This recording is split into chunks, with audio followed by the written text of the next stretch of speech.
At midnight, his boot cracked against my ribs. The sound was sharp, like a branch snapping. Mom laughed in the doorway. She didn't flinch, didn't step forward, didn't try to stop him. "You deserve this," she whispered, as if cruelty was a lullaby. Dad leaned over me, breath sour with whiskey.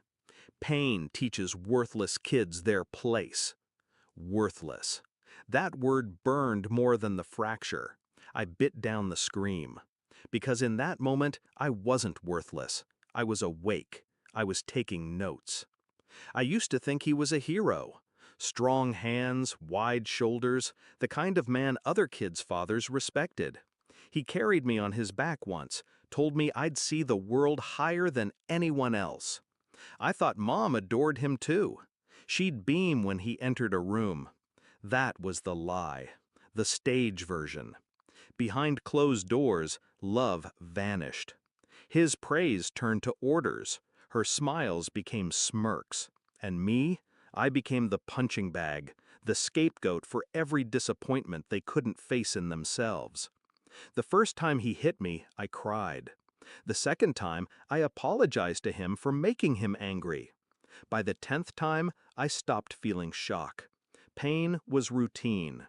Bruises were camouflage under long sleeves. But the night he broke my ribs, something shifted. I didn't cry. I didn't apologize.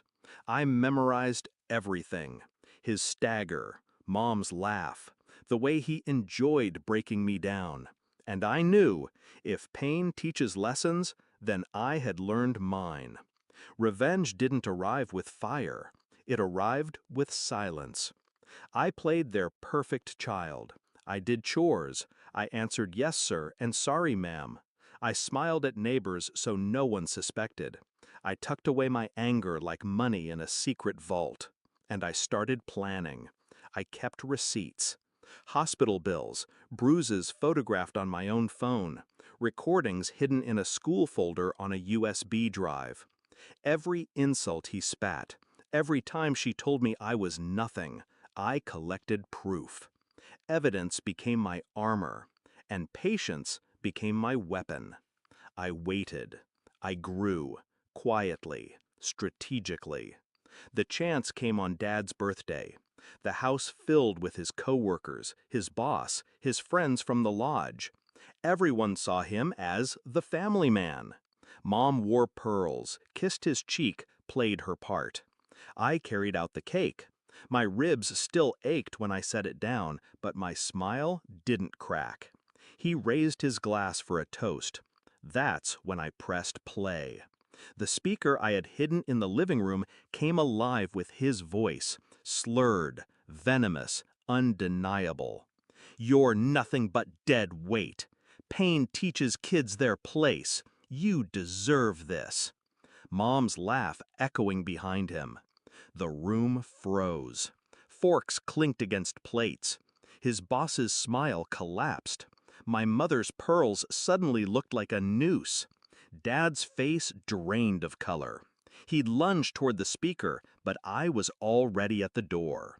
Calm, steady, watching their empire burn. It wasn't enough. Not yet. The police report followed. Child Protective Services. Copies of everything sent anonymously to his boss, the school board, the lodge. Their image of power and pride shattered in less than a week. Neighbors avoided them. His friends stopped calling. Mom's social circles dissolved overnight. Then the final blow. The arrest. Assault charges. Evidence undeniable. The courtroom smelled of dust and disinfectant, but to me it smelled like freedom. I sat straight-backed while he squirmed under oath. Mom tried tears, but the recordings cut through her lies. The gavel came down. Years in prison. Do you know what real power feels like? It isn't shouting. It isn't a fist. It isn't fear. It's silence. It's the moment the man who swore pain would teach me realizes I learned more than he ever intended. That I took his lessons and sharpened them into knives. that I forced him and her to beg, not for mercy, but for dignity, for scraps of the reputation they destroyed themselves. They wanted me broken.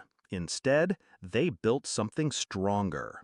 The night after sentencing, I lay in bed, ribs healed, scars hidden beneath skin. The house was quiet now, too quiet. But in that silence, I felt no fear. I felt release. I replayed Mom's laugh in my head, not as a wound, but as evidence of how far I'd come. I remembered Dad's words, not as truth, but as proof of his weakness. They wanted me to be nothing. Instead, I became their reckoning. And as I drifted to sleep, a thought anchored me with calm certainty. Pain teaches lessons, but so does revenge.